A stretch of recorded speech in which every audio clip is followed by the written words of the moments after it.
komanda. Na, o Žalgiris į didįjį finalą, jau minėjau, žengė nugalėjęs Ventspilį, tačiau jį įveikė ne taip lengvai kaip Vilniaus Lietuvos Rytas. Dvikova ir kova vyko praktiškai visų rungtynių metu. Sėkmingas Dainiaus Šalengos žaidimas, Markuso Brauno keletas tolimų metimų ir gerai sužaidusi antrą atkarpą atleidusio Watsoną. Puolime pavyko nugalėti Ventspils krepšininkus. Pastarieji, tarp kitko, šį vakarą jau iškovojo trečiąją vietą šiame turnyre. 81-69 palaužė Talino Kravo komanda kovoje dėl trečiosios vietos. Dar abiejų komandų pernai penketukai jau aikštėje. Kauno Žalgiris, Mantas Kalnietis, Mirza Begičius, Trevisas Watsonas, Dainius Šalenga ir 5 numeris Markusas Braunas. Lietuvos Rytas 14 numeris Donatas Zavackas, 11 Milko Bielica, vakar spindėjęs rungtynėse su Talimu. 5 Stefanas Dobrauskas, 21 Artūras Jomantas ir 13 Martynas Gecevičius. O čia rungtynių pradžia iš karto yra pristabdoma. Iš Žalgirio tribūnos pasipylus konfeti ir įvairiausiams lapams. Štai taip pasitinka sirgaliai Vilniaus Lietuvos Rytą, kuris paskutinį kartą iš Kauno sporto halės buvo išlydėtas ypatingai liūdnai po įvairiausių pareiškimų, po įvairiausių konfliktų tarp žaidėjų ir sirgalių. Nepavyksta pradėti štai šių rungtynių Kęstučiui Pilipauskui. Kągi, panašu, kad šiandieną čia Kauno sporto halėj abiems komandoms bus ypatingai karšta. Galiu gyventi be ir įvairiausi plakatai kabantis čia, tačiau be Žalgirio gyventi negali turbūt niekas iš Kauno sirgalių. Vilniaus Lietuvos Ryto sirgalių čia taip pat netrūksta. Tiesa, gal šiek tiek jų yra mažiau negu kauniečių, tai yra žinoma natūralu.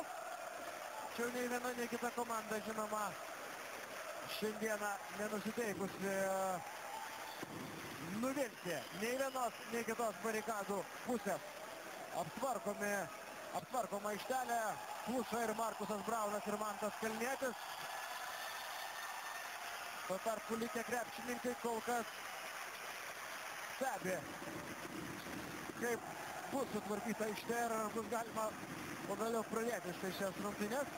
Pasveikinimas gražus, šiek tiek galbūt pristabdantis šią dvikovą šiandien Rimas Kurtinaitis. Daug turi galvosūkių prieš dvikovą. Vertinant ir būnant objektyviams, Lietuvos Rytas savo sudėtyje turi didesnį branduolį krepšininkų iš praėjusių sezono ir didesnį branduolį krepšininkų, kurie turi aukštesnio lygio rungtynių patirties negu Kauno Žalgirio. Lietuvos Rytas ties klaidos riba žaidžia, tačiau išsaugo kamuolį savo rankose. Žalgiriui bent jau pavyko kažkiek apkirpyti laiką. Arnas Pavlovičius vėl klysta ir perima kamuolį Dainius Šalenga. Fantastiškai žaidžia žalgiriečiai paskutinėmis sekundėmis, stovi visa Kauno sporto halė. Pražanga Martynui Gecevičiui. Trečioji asmeninė pražanga Martynui Gecevičiui. Tačiau tai nesvarbiausias dalykas. Svarbiausias yra tai, kad Martynas Pocius tos prie baudų metimo linijos. Ir jeigu bent vienas jo metimas pasiekia tikslą Lietuvos Rytui, reikia kurti stebuklą. Mat laiko lieka vos kiek daugiau nei 12 sekundžių. Taiklus pirmasis Martyno Pociaus metimas.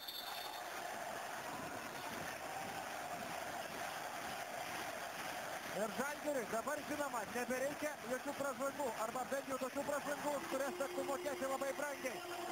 Lietuvos Rytui reikalinga greita kontrataka. Jomantas iš toli, Pavlovičius nepataiko, Braunas užsiema kamuolį ir mes sveikiname naujuosius BBL taurės savininkus, Kauno Žalgirio krepšininkus. Iškovojusius trofėjų po 1 metų pertraukos. 83-78 pergalę švenčia žalgiriečiai. Susigrąžinę šį trofėjų savo rankas.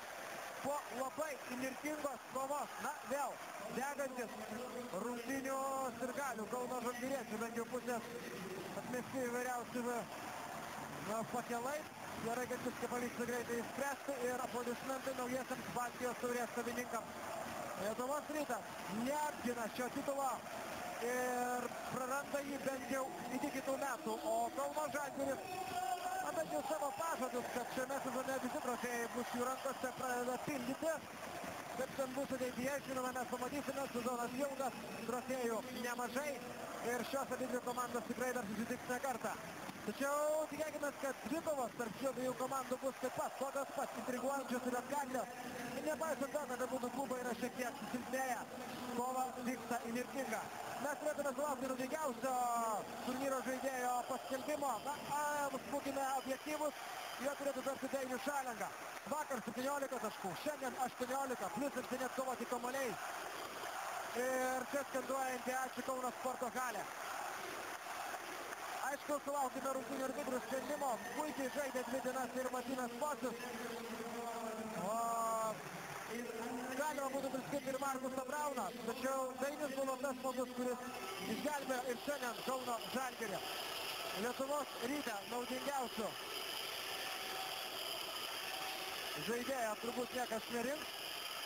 Bent jau apdovanojimas už antrąją vietą atitenka Stefanui Babrauskui.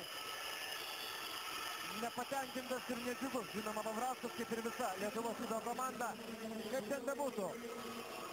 Kaip ir minėjau, prieš akis Eurolyga, prieš akis LKL-as, prieš akis ta pati BBL lyga, taigi kur pasireiškia Lietuvos Rytas dar turės ir kas tenai bus nugalėtojas paaiškės, žinoma, ateityje.